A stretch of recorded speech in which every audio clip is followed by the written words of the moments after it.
Good morning students, कैसे हैं बेटा। लास्ट लेक्चर में हम लोग बेटा एंगुलर मोमेंटम पढ़ रहे थे और कंजर्वेशन ऑफ एंगुलर मोमेंटम उसके क्वेश्चंस किए थे। अब नेक्स्ट इसमें है रोलिंग बेटा। तो आप देखिएगा रोलिंग मोशन क्या है।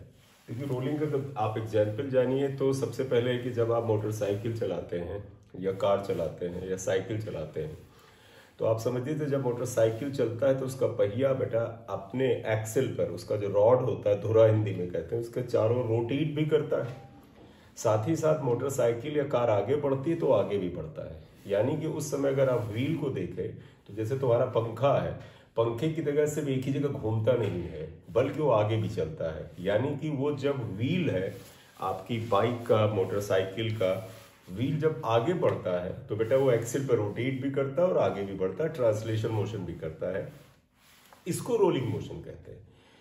It means rolling is what? Rolling is the combination of translational as well as rotation motion. यानी इसमें रोटेशन भी होता है और ट्रांसलेशन मोशन भी होता है। That is why we have written here rolling motion is the translation plus rotation motion होगा। तो अब अगर हमें रोलिंग को समझना है तो रोलिंग को समझने के लिए हम क्या करेंगे बेटा, ट्रांसलेशन मोशन को अलग लेके चलेंगे और रोटेशन को अलग लेके चलेंगे। अज्यूम करना कि जब तुम्हारी मोटरसाइकिल आगे बढ़ रही होती है तो उसका पहिया अपने एक्सिस पे जब घूम रहा होता है, एक्सेल पे घूम रहा होता है, तो पहले हम लेंगे कि अगर पहिया सिर्फ सीधे आगे जा रहा होता, सिर्फ उसके आगे चलने को ले हम ट्रांसलेशनल मोशन को अगर देखें तो ये ऐसा डायग्राम आएगा। इसमें हम क्या दिखा रहे हैं? Translation motion. यानी देखो ये पहिया जो है ये आगे बढ़ रहा है। अब तुम कहोगे कितनी गति से? जितनी गति से आपकी बाइक, मोटरसाइकिल आगे बढ़ रही है वही सेंटर ऑफ मास की वेलोसिटी है बेटा। जितनी गति से आपकी बाइक चलती, मान लीजिए आपकी बाइक 100 किलोमीटर पर आवर से चल रही है तो that is the velocity of centre of mass of the your bike. और जो पहिया है उसका भी सेंटर ऑफ मास की वेलोसिटी बाइक की वेलोसिटी के बराबर होगी। तो आप देखिएगा यहाँ पर ये व्हील है, अगर तुम्हारी मोटरसाइकिल की वेलोसिटी v है तो इसका सेंटर ऑफ मास की वेलोसिटी vcm जो होगा v के बराबर होगा। और ये पहिया आगे बढ़ रहा तो इसका हर पॉइंट, ये पॉइंट भी ट्रांसलेशन मोशन की वजह से v स्पीड से आगे बढ़ेगा, ये भी v स्पीड से आगे बढ़ेगा, ये भी v स्पीड से आगे बढ़ेगा, ये भी v स्पीड से आगे बढ़ेगा, ये भी हर कुछ। अब तुम ये मत कहना कि सर घूमते हुए नहीं दिखा रहे, घूमते हुए आगे दिखा रहे हैं।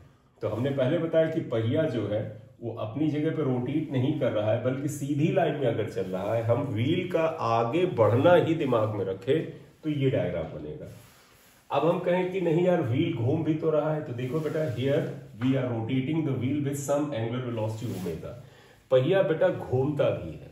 अगर वो एंगुलर वेलोसिटी ओमेगा से घूमेगा, अगर सेंटर ऑफ मास इसका c है, रेडियस r है, तो तुम्हें पता है इसके सरकमफरेंस के सारे पॉइंट्स की एक लीनियर वेलोसिटी होगी और लीनियर वेलोसिटी बेटा होता है v equal to r omega. तो आप देखिएगा इस पॉइंट की लीनियर वेलोसिटी नीचे की तरफ होगी, that is equal to r omega. तुम कहोगे नीचे क्यों? क्योंकि ये पहिया ऐसे घूम रहा है, देखिए ये बता रहा है। और लीनियर वेलोसिटी दिखाने का क्या तरीका है बेटा, जब कोई चीज सर्किल में घूमता है तो उसके ऊपर एक टेंजेंट डालते हैं। देखो ये टेंजेंट डाला, ये टेंजेंट डाला, यहाँ पे ये टेंजेंट, यहाँ पे ये टेंजेंट, यहाँ पे ये टेंजेंट जो है वेलोसिटी की डायरेक्शन बता रही है। तो ड्यू टू द रोटेशन जो linear velocity of the circumference will be equal to r omega, omega angular velocity, r radius, इस पॉइंट का भी r omega, r omega, r omega, r omega होगा। तो ये ट्रांसलेशन मोशन, ये rotation motion. यानी तुम्हारी मोटरसाइकिल, कार का पहिया का सीधी लाइन में चलना वो हमने पहले डायग्राम में बनाया है और घूमना उसको दूसरे डायग्राम में बनाया है। दोनों को क्लब कर दे, दोनों को ऐड कर दे तो आपको पता चलेगा कि सर असल में जो पहिया चलता है, जो घूमता भी है बेटा और आगे भी चलता है, तो ये रोलिंग आ जाएगा। तो रोलिंग मोशन के लिए हम इसको कंबाइन कर रहे हैं। अब कॉम्बिनेशन में जरा सा देखिएगा बेटा, इफ यू आर कंबाइनिंग बेटा here listen and listen carefully. देखो ये पॉइंट ए की ट्रांसलेशन मोशन की वजह से स्पीड v थी, ये दिखाया, रोटेशन की वजह से r ओमेगा थी, ये दिखाया। इसी तरह से आप निचले पॉइंट पे आ जाइए, गए पॉइंट b, देखो v r ओमेगा पीछे की ओर है तो r ओमेगा, v आगे की ओर है v, ध्यान रखिएगा v vcm के बराबर है। मैं फिर बताऊं, ये velocity of centre of mass ही v है, तो ये v is actually velocity of centre of mass. जरा अपर पॉइंट पे चले जाए, upper point which is denoted by d, देखो लीनियर वेलोसिटी v आएगा ट्रांसलेशन मोशन से, इसकी वजह से आर ओमेगा आएगा, तो आर ओमेगा भी लगा, तो तुम कहोगे वी ये होगा, आर ओमेगा ये होगा, बोथ विल बी एडिटिव, दोनों ऐड हो रहा है। जरा इस पॉइंट पे आइए, देखिएगा वी आगे की ओर है और आर ओमेगा ऊपर की ओर है, ये आर ओमेगा आएगा, और ये पॉइंट लिया था तो ये भी ले लो, देखो ये वी आगे की ओर है ये, और आर ओमेगा ऐसे है, ये आर ओमेगा है, इनका कुछ रिजल्टेंट होगा, हम देख लेंगे बाद में, एफ आ गया, ये ई था, ये पॉइंट है। तो अब आप ध्यान दीजिएगा, ट्रांसलेशन और रोटेशन मोशन को क्लब करके ये रोलिंग मोशन आया, इन दोनों का प्रभाव ही यहां पर आ रहा है। अब मैं इन दोनों डायग्राम को यहां से रिमूव करूंगा और रोलिंग मोशन को इस जगह इफेक्टिवली दिखा रहा हूं। जरा सा गौर से देखिएगा what is happening here. Rolling में at the point of contact, यानी जमीन पे जहां पर ये पहिया कांटेक्ट में था, यहां पर वेलोसिटी इसकी क्या है, या तो v माइनस आर ओमेगा है या आर ओमेगा माइनस वी है, जो भी बड़ा हो, ठीक है। तो अगर आप देखें रोलिंग में, in rolling motion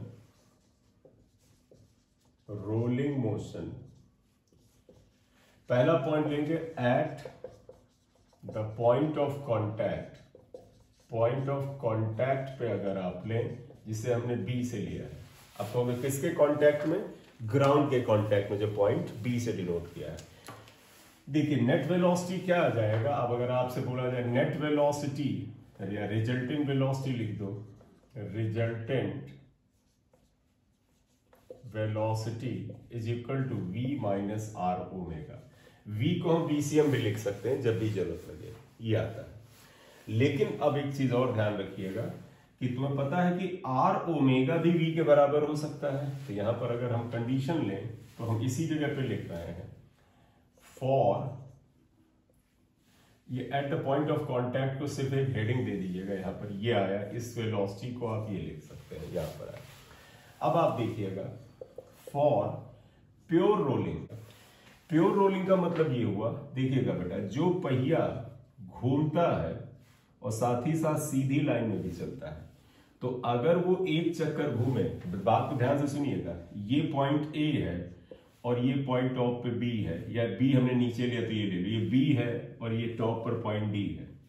pure rolling का मतलब होता है जब एंगुलर वेलोसिटी ओमेगा से घूमता हुआ, बेटा जब ये एक घूमेगा पहिया तो आगे भी बढ़ेगा, तो इसका सेंटर ऑफ मास कुछ दूरी तय करेगा। मान ले पहिया यहां आ जाता, ध्यान दीजिएगा, और सेंटर ऑफ मास को सी डैश से डिनोट करता है। मतलब समझिएगा, एक पहिया है, जब एक पूरा चक्कर काटता है जमीन के ऊपर तो कुछ दूरी तय करता है, तो जब ये पूरा एक चक्कर काटेगा तो कुछ दूरी पहुंचेगा। पूरा एक चक्कर काटने का मतलब ये ऊपर तक जाए और वापस लौट के आए, तो ये पॉइंट वापस लौट के यहां आया, इसको मैंने बी डैश से लिख दिया। मैं फिर बताऊं, जब ये पूरा चक्कर काटता है तो यानी ये लौट करके यहां आ जाता है और ये पॉइंट डी जो है ये फिर टॉप पे चला जाता है, एक पूरा चक्कर आया, इसे डी डैश से लिख दो।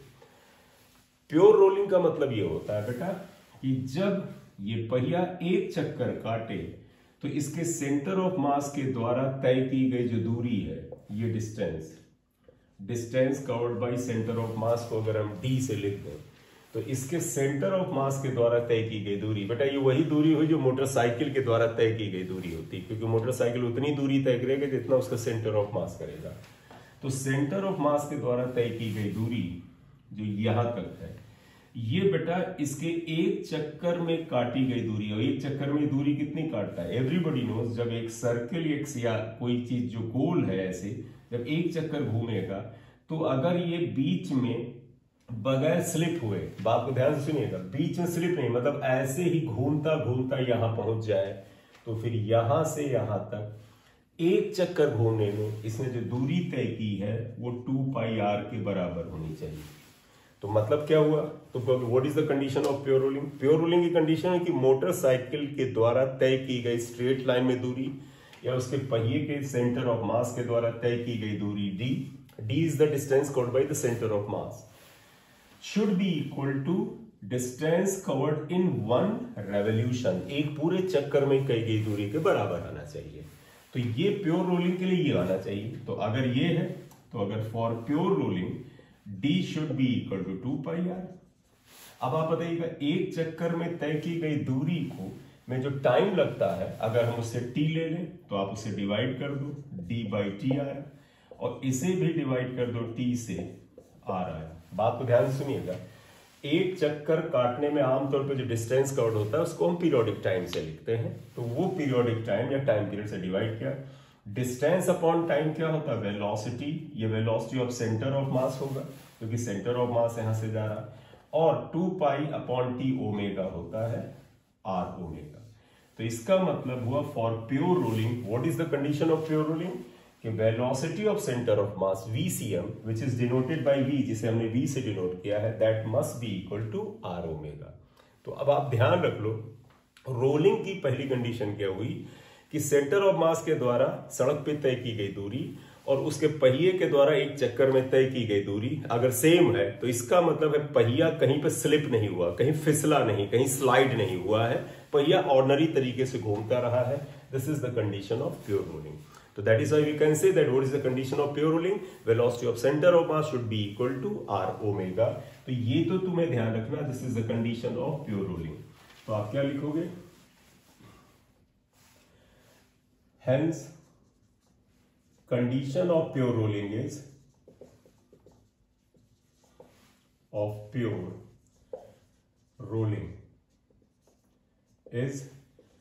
VCM equal to R omega, या VCM को हम V से लिखते हैं, V equal to R omega लिख लो, जिसमें आपको सुविधाजनक लगे।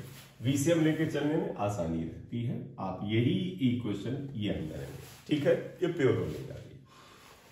तो अब आपको लगा कि सर प्योर रोलिंग की कंडीशन ये आ गई, बहुत बढ़िया। तो अगर ये आ गया तो जरा इसे ध्यान रखना, इसका मतलब है प्योर रोलिंग में क्या होगा बेटा कि ये जो VCM है, ये VCM और R ओमेगा क्या होगा? सेम होगा। तो इसका मतलब V और R ओमेगा सेम होगा। तो अगर ये सेम होगा तो eight the point of contact B, बेटा ये दोनों अगर बराबर हो गए, क्योंकि देखो V और R ओमेगा सेम है, तो आप चाहे इसको कंडीशन 2 स्टार, इसको 3 स्टार लिख लो, तीनों एक ही बात को रिप्रेजेंट कर रही हैं। ये अगर सेम हो गई तो इसका मतलब eight the point of contact relative velocity क्या हो गई? 0 हो गई। तो मैं ये स्पेस यहां खाली कर रहा हूं, इसे एक बार फिर से वीडियो को आप पॉज करके या पीछे जाकर रिवर्स करके फिर एक बार देखिएगा। तो नाउ लिसन हियर, तो इसका मतलब अगर प्योर रोलिंग हो गया तो हेंस फॉर प्योर रोलिंग, जिसे बेटा रोलिंग विदाउट स्लिपिंग भी कहते हैं, और rolling without slipping, rolling without slipping की कंडीशन क्या हो गई? ध्यान दीजिएगा। हेंस फॉर प्योर रोलिंग और रोलिंग विदाउट स्लिपिंग, पहला point, at the point of contact, अगर पॉइंट ऑफ कॉन्टैक्ट बी पर लो, बी, देखो बेटा V और R ओमेगा कैंसिल करेंगे तो आप लिखोगे V माइनस R ओमेगा, एक दूसरे को कैंसिल करेंगे, 0 आएगा eight the point of contact, that is relative velocity is 0 होता है। तो इसका मतलब हुआ कि रोलिंग के लिए अगर आप प्योर रोलिंग लेते हैं तो अब ये नियम समझ लो, at the point of contact relative velocity with respect to ground, relative velocity of the point of contact is 0। अब तो पता है कि जो फ्रिक्शन होता है आमतौर पर क्या होता है, प्योर रोलिंग के लिए फ्रिक्शन नेसेसरी है। तो अगर आप चाहते हो कि रोलिंग मोशन हो तो फ्रिक्शन की आवश्यकता है, लेकिन फ्रिक्शन का नेचर क्या है बेटा? अपोजिंग द रिलेटिव वेलोसिटी, और जब रिलेटिव वेलोसिटी 0 है, hence in pure rolling work done by friction या अगेंस्ट द फ्रिक्शन इज 0। तो आप लिखोगे hence in pure rolling work done against the friction या बाय द फ्रिक्शन, जो भी लिखना चाहिए, against is better word, against the friction, क्योंकि बेटा फ्रिक्शन का नेचर क्या है? फ्रिक्शन फोर्स रिलेटिव वेलोसिटी का अप्रोच करता है, रिलेटिव वेलोसिटी है ही नहीं, तो इसलिए work done against the friction is, friction force is 0 होता है।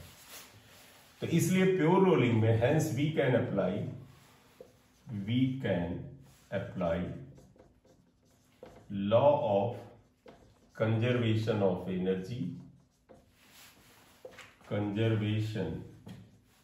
Of energy in pure rolling. Pure rolling में हम law of conservation of energy यानी law of conservation of mechanical energy को हम वहां पर अप्लाई कर सकते हैं, लॉस होता ही नहीं, राइट। तो ये एक इंपॉर्टेंट पॉइंट हुआ कि we can apply law of conservation of energy in pure rolling. खैर, फॉर प्योर रोलिंग हमने पहला पॉइंट लिया कि what is at the point of contact relative velocity zero, क्योंकि v और r ओमेगा कैंसिल कर देंगे, जीरो आएगा।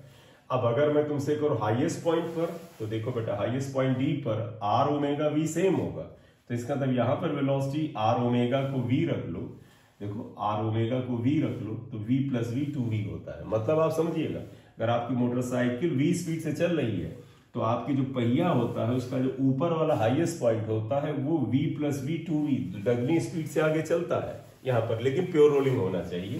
तो यह है, ये अगर हटा लो तो इसको एक और पॉइंट लिखते हैं एट द हाईएस्ट पॉइंट।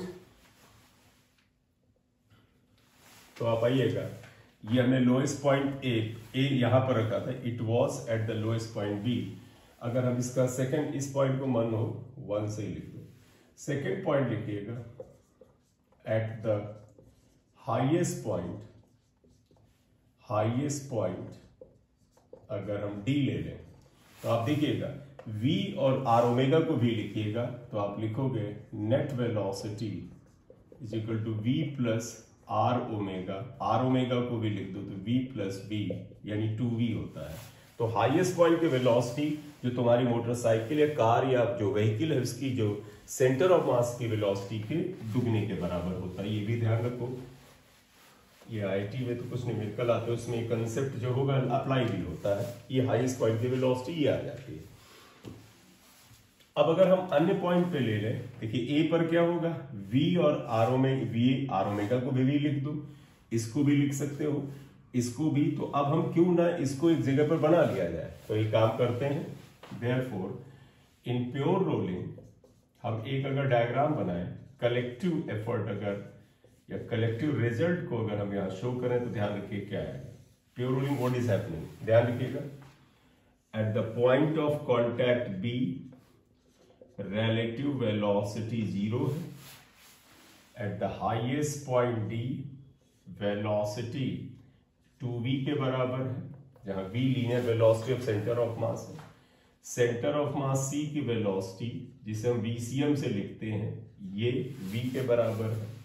इस जगह पॉइंट a था, देखो ये a, इसमें देखो ये v है, ये भी हो जाएगा, तो आप लिखोगे ये VCM इक्वल टू V आता है। यहां देखो ये V है और ये V है। अब आपको ये तो पता ही है कि अगर दो वेक्टर बेटा 90 डिग्री पे हो, ये दोनों वेक्टर 90 डिग्री पे हैं, r ओमेगा V के बराबर हो गया, तो अगर 90 डिग्री पे तो इनका रिजल्टेंट क्या आएगा। आप अगर ऐसे बनाना चाहें, एक पैरेललोग्राम बना के कहते हैं सर रिजल्टेंट ये आएगा, दोनों वेक्टर सेम है तो ये रिजल्टेंट क्या आएगा, रिजल्टेंट इक्वल टू v√2 आएगा। कैसे, पाइथागोरस से v square plus b square का स्क्वायर रूट ही आएगा और एंगल ये 45 हो। ठीक, तो ये 3 पॉइंट आ गए। अब एक पॉइंट E भी पकड़ सकते हो, देखो पॉइंट E अगर तुमसे पूछें कि प्योर रोलिंग हो रही तो बताओ इस जगह पर जो ये पॉइंट है, मतलब जो आपकी बाइसाइकिल या बाइक का जो पॉइंट यहाँ पर है, इसकी वेलोसिटी की डायरेक्शन क्या ये होगी या ये होगी, ना तो बेटा ये ना ये, बल्कि हमने क्या दिया था E पर ले लें। देखो इस पॉइंट पे भी अगर पूछा जाए कि अगर ये पहिया ऐसे रोटेट कर रहा है एंगुलर वेलोसिटी ओमेगा से और centre of mass linear velocity VCM के बराबर कर रहा है, तो बताइए इसकी वेलोसिटी देखो ये V होगा और ये क्या होगा, अगर आप देखें दिस इज ऑल्सो V। तो इन दोनों का रिजल्टेंट भी इधर कहीं जाएगा और v√2 होगा और एंगल 45 होगा, same as in this position. और अगर अब आपको लगे कि सर ये पॉइंट F लिया था, चलो उसे भी ले लेते हैं, एंगुलर वेलोसिटी आप इधर दिखा दो, देखो ये पॉइंट F लिया था, ये V था और ये r ओमेगा था, ये r ओमेगा और ये भी V के बराबर था। अगर इसके बीच का एंगल थीटा तुम्हें पता चल जाए तो किसी एक ऐसे पॉइंट पर रिजल्टेंट वेलोसिटी अगर तुम्हें बताना हो जिसके बारे में, देखो बेटा यहाँ पर ये एंगल इसके बीच में 90 पता है, यहाँ पे एंगल पता था, ये इधर था, ये इधर 180, यहाँ पे दोनों पैरेलल थे, यहाँ 90 है, यहाँ पे नहीं पता है। तो अगर मैं resultant velocity at any point F निकालूं, क्योंकि बेटा एफ क्या है, वो एनी पॉइंट हो सकता है, इसका एंगल आपको नोन नहीं है, तो अगर रिजल्टेंट वेलोसिटी निकाले नेचुरली इनके बीच में कहीं आएगा। अगर आप v डैश लिखना चाहें तो अगर f पे लिख रहे हैं, चलिए vf लिख लें, हम उसे निकालते हैं, ठीक है। तो अगर ये डायग्राम ध्यान से बना लेना, तो अब हम resultant velocity at any point f निकालना चाहते हैं। प्योर रोलिंग में ही चल रहा है बेटा, प्योर रोलिंग में ही रिजल्टेंट वेलोसिटी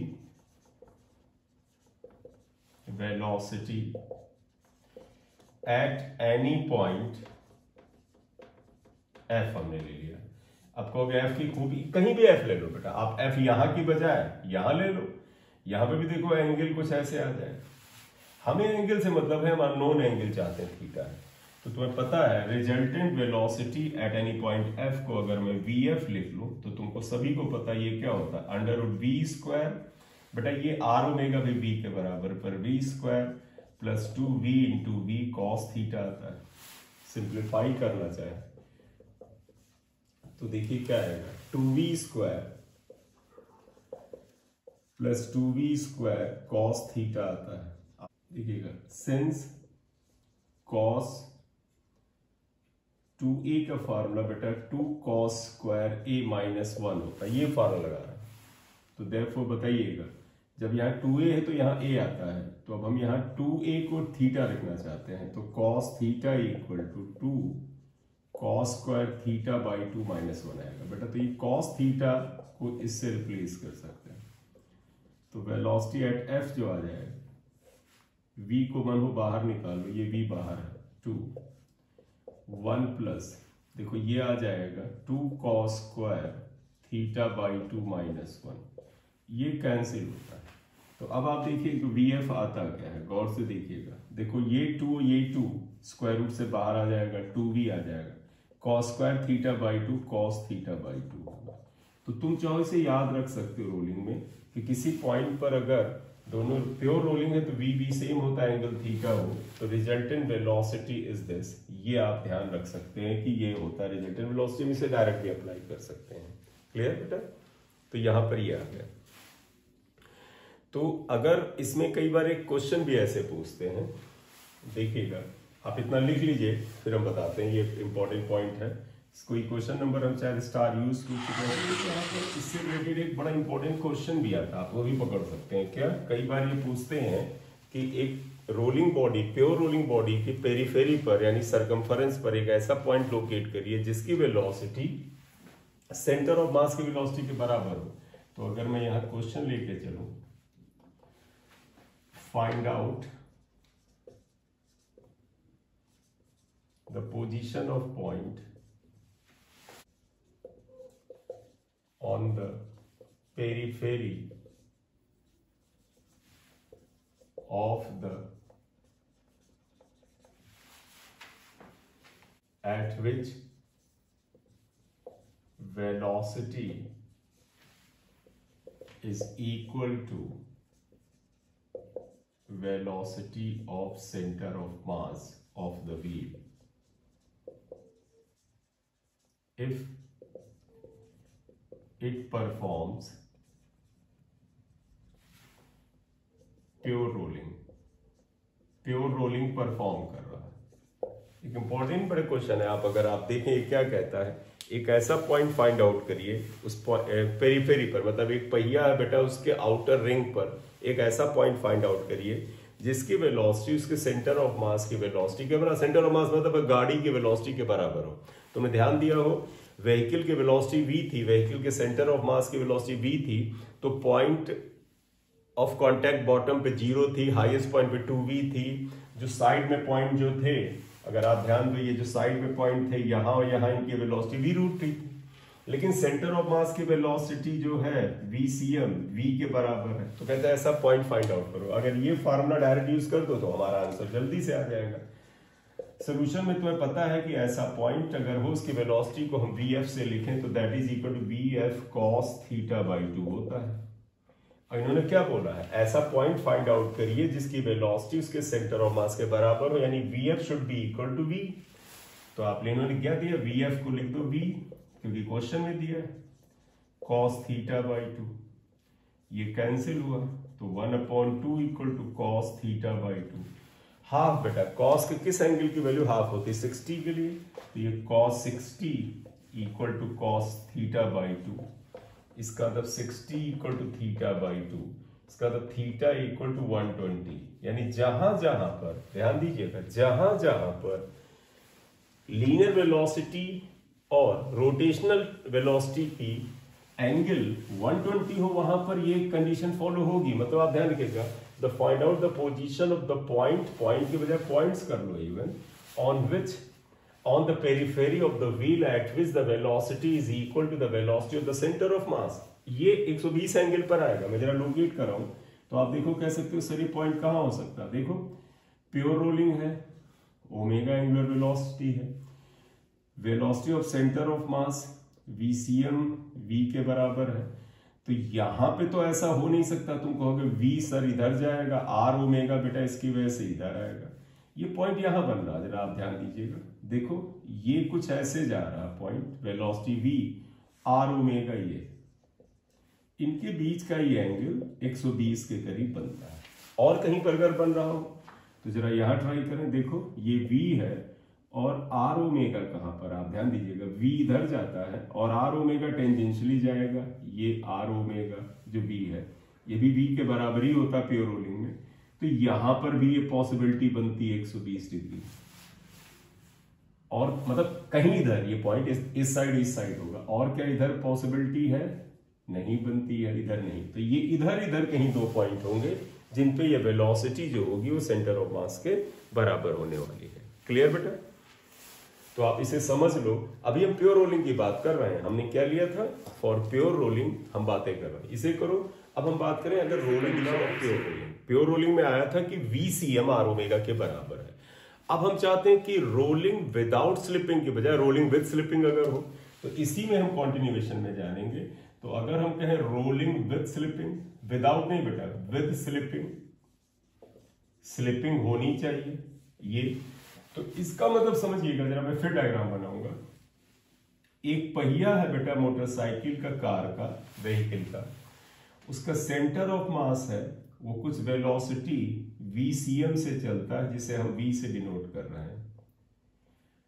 और आप ध्यान रखिएगा, और जब ये पहिया आगे बढ़ता है तो साथ ही साथ बेटा ये घूमता भी है एंगुलर वेलोसिटी ओमेगा से, R इसका रेडियस है। बॉटम पॉइंट को B से ले रहे थे, फिर लेंगे, हाईएस्ट पॉइंट D ले से तो फिर लेंगे। अगर हम ये करें कि ये पहिया चलते चलते अगर कुछ डिस्टेंस जो कवर करके यहां पहुंचता है, देखो यहां आया, तो आप समझिए इस समय जानते क्या हुआ, ये पहिया ऐसे घूम रहा था, घूमते घूमते ये जो B है एक पूरा चक्कर काट करके यहां आ गया। यानी B पॉइंट को अगर मैं B डैश लिखूं, इसका मतलब क्या हुआ, ये बॉटम वाला पॉइंट एक चक्कर काट के यहां पर आ गया।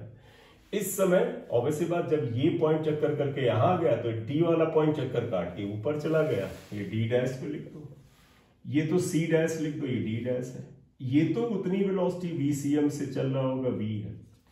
कंडीशन हम ये ले रहे हैं बेटा, ध्यान दीजिएगा, अगर इस मोटरसाइकिल के पहिए के द्वारा तय की गई ये दूरी जो है, ये जो हमने D से लिखा था, D is distance covered by the center of mass of the wheel, ये वैल्यू अगर ज्यादा हो जाए किससे, इसके रोटेशन से, क्योंकि इसके रोटेशन में वो कितनी दूरी तय करता है, 2πr से ज्यादा हो जाए, तो हम कंडीशन देखो, पिछले हमने क्या लिया था कि सेंटर ऑफ मास के द्वारा तय की गई दूरी इसके द्वारा एक चक्कर में घूमी गई दूरी 2πr के बराबर था। अब हमने लिया ज्यादा है। इसका मतलब क्या समझे, इसका मतलब है मोटरसाइकिल जितनी दूरी, यानी आपकी व्हीकल का पहिया का सेंटर ऑफ मास जितनी दूरी सड़क पे चला है वो थोड़ी ज्यादा है, लेकिन 2πr कम है। इसका मतलब ये हुआ कि ये पहिया जो था, अगर ये ज्यादा दूरी सेंटर ऑफ मास चल रहा है और 2πr यानी एक चक्कर में घूमी गई दूरी इससे कम है, इसका तो बीच में पहिया जो था वो स्लिप किया था। स्लिप यानी इसका बेसिक एग्जांपल है जब ब्रेक आप लगाते हो। याद करो, जब आप ब्रेक लगाते हो तो जब ब्रेक आप लगाते हैं तो उस समय क्या होता है, ये वाला पॉइंट घिसता हुआ आगे चलता है। तो देखो ये जब घिसता हुआ आगे चलेगा तो मोटरसाइकिल आगे कुछ दूरी तय करेगी लेकिन पहिया घूमेगा ही नहीं। तो यानी ये दूरी कुछ हो जाएगी, यानी कुछ दूरी नप जाएगी, लेकिन पहिया तो घूमेगा नहीं। यानी ये कंडीशन वो आती है, इसे फॉरवर्ड स्लिपिंग कहते हैं जब आप ब्रेक लगाते हैं। और ब्रेक लगाने में क्या होता है कि पहिया थोड़ी देर ले, तो एकदम से या तो ब्रेक बड़ी देर तक लगाए रहो, या थोड़ा ब्रेक लगाया, पहिया हल्का सा फिसलता रहा, फिसला क्या, स्लाइड करता रहा और आगे बढ़ा, उस समय घूमना थोड़ी देर के लिए बंद हो जाता है। तो इसलिए घूमने में तय की गई जो दूरी 2πr है वो थोड़ी कम हो जाती है। तो इट इज पॉसिबल, ये कंडीशन जानते हैं क्या पॉसिबल है? इट इज पॉसिबल, ये condition possible when we apply brakes on vehicle पे जब हम ब्रेक लगाते हैं तो ठीक है, तो उस केस में d will be greater than 2πr होता है। फिर आप मान लीजिए कि एक चक्कर में तय की गई दूरी अगर, मतलब एक चक्कर में लिया गया समय अगर t हो, तो अगर आप उसी टाइम से डिवाइड करें तो 2πr अपॉन t इंटू ये आएगा। d/t डिस्टेंस अपॉन टाइम क्या होता है? Velocity of centre of mass. Velocity of centre of mass is greater than omega r या r ओमेगा।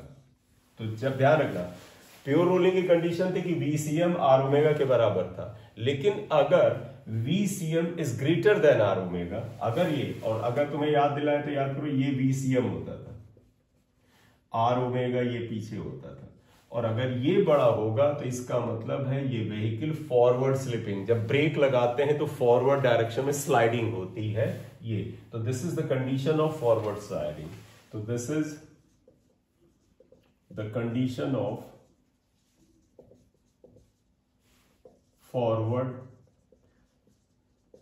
स्लिपिंग या स्लाइडिंग और स्लाइडिंग, एंड इट इज बेटा visible या observable when you apply brake लगाते हैं। क्लियर? ये आया।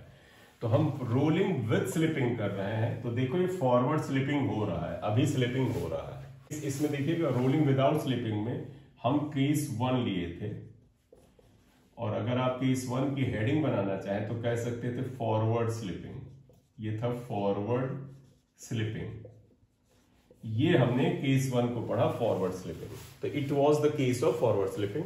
आप चाहे एक बार हेडिंग वहां पढ़ा लीजिए अपने नोट्स में, ठीक है बेटा। अब बात करेंगे बैकवर्ड स्लिपिंग, तो आप इसे मिटाइए जरा,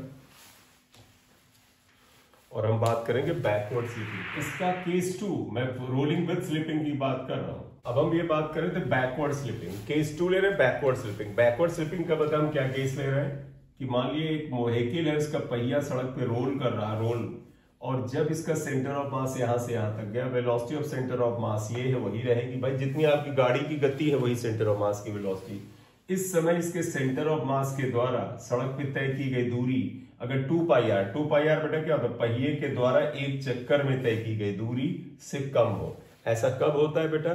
जब रोड स्लिपरी होती है, रोड पे फिसलन होती है, रोड पे कीचड़ होता है। तो याद करो, जब कीचड़ रोड पे होता है तो जब हम एक्सीलरेटर लगाते हैं गाड़ी पे, तो पता चला गाड़ी आगे थोड़ा कम बढ़ती है, पहिया कुछ ज्यादा तेज घूम जाता है। तो पहिया अगर ज्यादा तेज घूम गया तो इसका मतलब 2πr बढ़ गया, घूमने की वेलोसिटी डिस्टेंस बढ़ गई, और सड़क पे उसने कम दूरी तय की। ये तब होता है when you are driving a car और vehicle on a muddy road, जो आपका जहां पर कीचड़ होता है उस जगह पे। इट इज पॉसिबल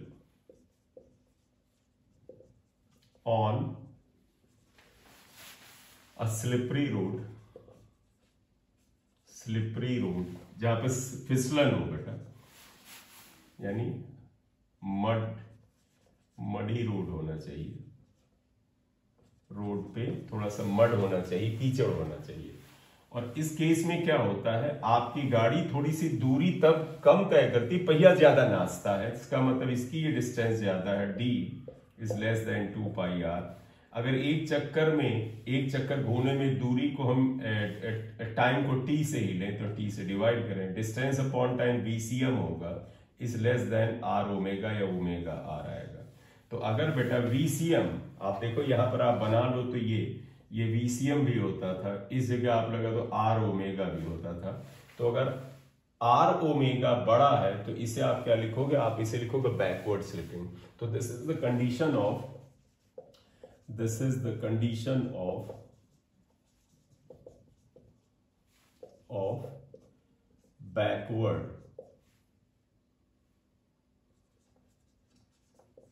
स्लिपिंग या स्लिपिंग। ठीक है, ये मडी रूट पे आता है।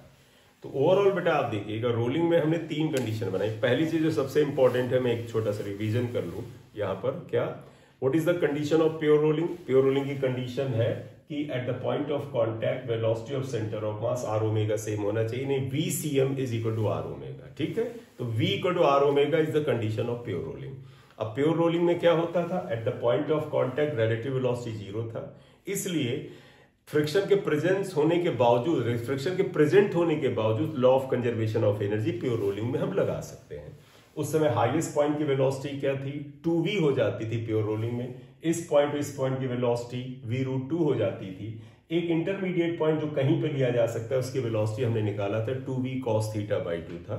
इसलिए हमने ऐसे पॉइंट भी फाइंड आउट किए जिनके ऊपर सरकमफरेंस पे वेलोसिटी सेंटर ऑफ मास के वेलोसिटी के बराबर हो। वो किस एंगल के लिए था, 120 डिग्री। 120 डिग्री एंगल के लिए सरकमफरेंस यानी व्हील के आउटर सरकमफरेंस के किसी पॉइंट की वेलोसिटी जो होती है वो सेंटर ऑफ मास के बराबर होती है। फिर हमने बताया कि अगर v equal to R omega is the condition of pure rolling, तो अगर if v is greater than R omega, तो हमने इससे पहले केस से बताया था, अगर ये बड़ा VCM is greater than R omega तो ये फॉरवर्ड स्लिपिंग होता है, और अगर VCM is less than R omega यानी ये छोटा है ये बड़ा है, ये बड़ा है, तो ये बैकवर्ड स्लिपिंग होता है। ये रोलिंग विदाउट स्लिपिंग में इतनी बात आई। ठीक है, नेक्स्ट लेक्चर में kinetic energy of pure rolling, और बेटा हम लोग rolling on an incline plane लेके चलेंगे। Thank you.